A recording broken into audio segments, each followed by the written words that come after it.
At long last, it's time to talk about the second half of the Runelords series, address all those questions, what the differences are, and all those kinds of things that I heard about, and talk about that. So, let's do it.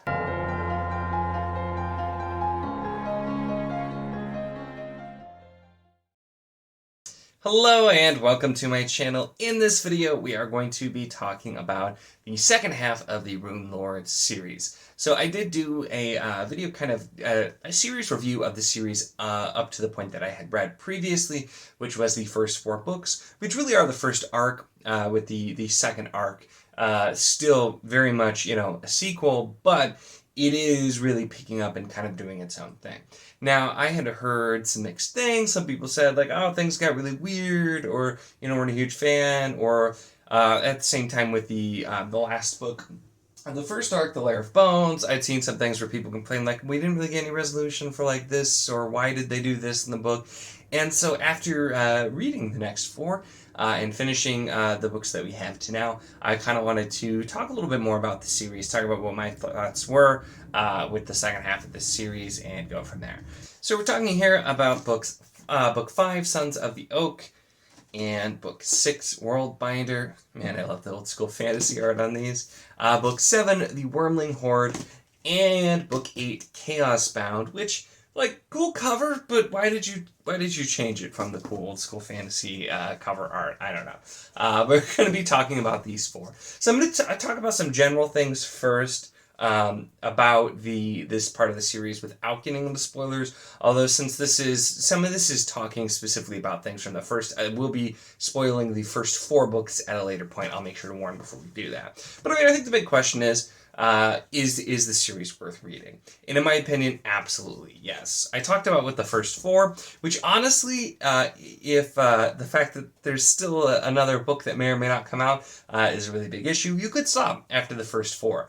You won't get everything, because as I'm going to talk about, there are definitely some things that kind of come back and are relevant again in this one, but it was still a really enjoyable arc, and I really enjoyed the first 4.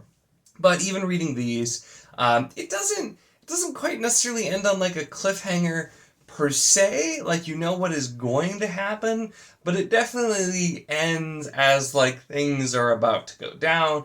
And I was hoping there'd be a little bit more closure in the 8th book, which there's really not. The 8th book, we're focusing on some characters that we hadn't seen a lot in this second half of the series so far, and kind of getting a lot of things into place, where then book 9 was going to really be kind of closing everything down and ending it. So I'm still hopeful to get that, but honestly, I don't regret reading these at all. I really enjoyed my time. This was just a really solid series for me all the way through. If you want to know like specifics about like why it's a great series to get into as well, definitely I'll link to the original video where I talked about the first arc and just in general why it's a series that I think more people should check out. Here I want to specifically talk about the back half, because I know there's probably some people who were hesitant to read this because it's not finished, or because they had heard kind of mixed things like I did as well.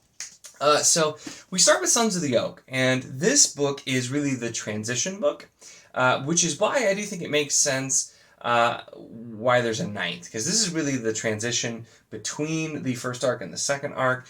This is the only book in the entire series where like time passes. I say that jokingly because the first 4 books, despite everything that happens, it takes place over like a week or 2, like a matter of days for the most part. It is, things move very quickly because of the magic system, people literally being able to move very quickly, that tends to happen. But this does have a time jump where we have characters move forward, and then kind of leads into the new arc 2. And then once we start in with Worldbinder, it's back to that normal, just burning through pace and all kinds of things happening. And so Sons of the Oak, I think, does a really good job of transitioning between the 2, and then we just jump into the absolute craziness and action and intrigue and everything, like the first one, but with a lot of different twists. So now, at this point, this is the part where I kind of said I'm going to start talking about spoilers for the first 4 books. Some of it will be heavy, some of it will be smaller things, but it's all going to be spoilers. So if you've not read the first 4 books at this point, you should stop watching this video, because we're going to talk about stuff that will spoil it. With that, we're jumping in now, and Larebones, of course, finishing the first arc with Gaborn, defeating the Reavers and like the Reaver Priestess person, and kind of all of that. So it was our big bad was the Reavers. They were defeated, and there was still a lot of feelings of like things left undone or things that he was still kind of doing. And we definitely had a lot of things tied up, but there were some things that weren't as well. And so those are some of the kind of the things I know people questioned some of the things. And I kind of want to talk because I do feel like trusting the author is really, really important with this series, because even in the first one, sometimes things are brought up and it's like, what? But then they do get resolved later. And for me, David Farland really resolved things here. So one big thing I'll mention specifically is that I know, and one that I was kind of confused on, and I had seen other people complain about, is the journey that Borenson and Mirama take to Inkarra. I was a really bad R roll. Inkarra. That's always how that's always how it's said on the audio with the rolled R's, but I don't roll my R's often, so I'm unused to it. But with them kind of going there and it seeming to be kind of pointless, and there are reasons for it. It is shown later, like there are things that are important in the next half of the series. I know some people complained that it seemed like we weren't really looking at a lot of the moral philosophy with endowments, because that was really heavily featured in the early books and then kind of fell out. Well, there's going to be a lot more of that in the back half of the series as well. And that's definitely going to be something that you continue to see. I know a lot of people in some of like the more negative reviews didn't like the fact that Rajan doesn't seem to get a very important end. Well, there's a reason for that as well. And there's definitely more going on. And you get a whole lot of things revisited in the second half of the series because of the setup. Now, also something I want to mention here, taking a moment for, is the fact that I do feel like you can sort of figure out what's happening because of the fact that book 6 is called Worldbinder. So I feel like that kind of tells you. But the big thing that I just think is really awesome about this series is in most series, you'll get kind of random lore and stuff, and this seems to do that. There's a lot of miscellaneous lore, the epigraphs, it's somewhat relevant, and that'll happen sometimes. You'll get this ancient history, these things talked about, and they're not necessarily always actually going to be relevant. They might be interesting, but may not be relevant. But so much of the things that are mentioned about the history and Bright Ones and the different worlds, that is the focus of the second half of the series. And so because of that, there's a lot of things that originally seem like they might not be as important that then become quite important when we look into this series. And like I said, I'm not really going to spoil anything, but like I said, I feel like that's partially there, and also it's in the blurbs of even of these books. It kind of mentions and tells you, you know, we're looking at the potential binding of worlds together, and that has some huge impacts. And so I feel like so much of this was actually set up incredibly well, because all of the things that are done actually make perfect sense with the lore that's been established so far. And a lot of the bits of information that we got in the first half of the series that seemed like they weren't super important are super important.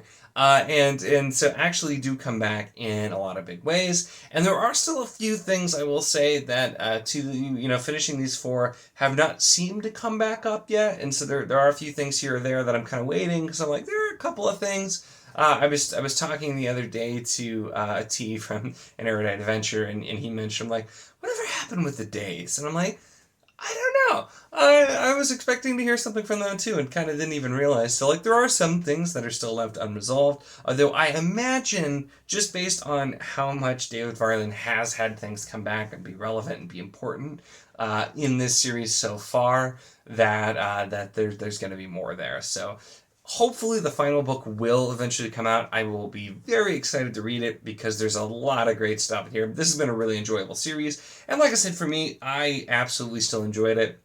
even though the eighth book doesn't really end on a note of closure, it's still these were really good books. They read pretty quick. They have a lot of action. They have a lot of interesting lore. And while in the first half of the series, in that first arc, it may not always seem like everything is relevant or why some things are happening, there's so much there that was setting up for even more to happen later. And like the stakes in the first arc are very high, and yet somehow are even higher in the second arc. And I really enjoyed it. It's something that I think he really did pull together very well. Things worked out and he kind of knew where he was going. And yeah, maybe not everything's going to be tied up super nicely as well. I could see that. But this is, like I said, I think a big thing is, especially if you enjoyed the early books, just trust the author that a lot of that kind of thing is going to come back and be there in the back half. And overall, very satisfying, even with not having read the final book yet.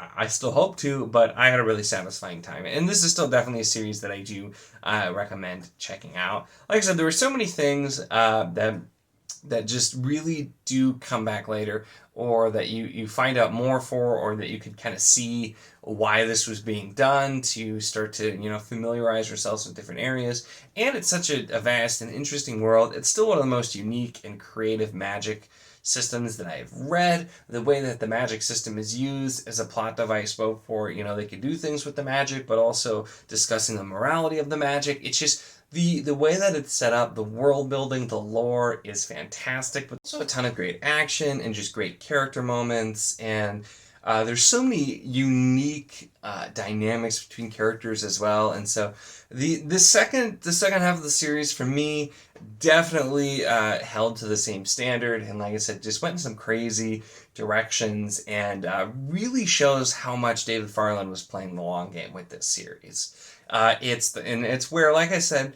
you can absolutely stop with the first arc, but I think if you enjoyed that, you absolutely should continue. And even if you had some issues with it, I think it's definitely worth continuing, because, like I said, you will get some resolution for a lot of that, and start to see how he was playing the long game and what he did, which was just really, really well done.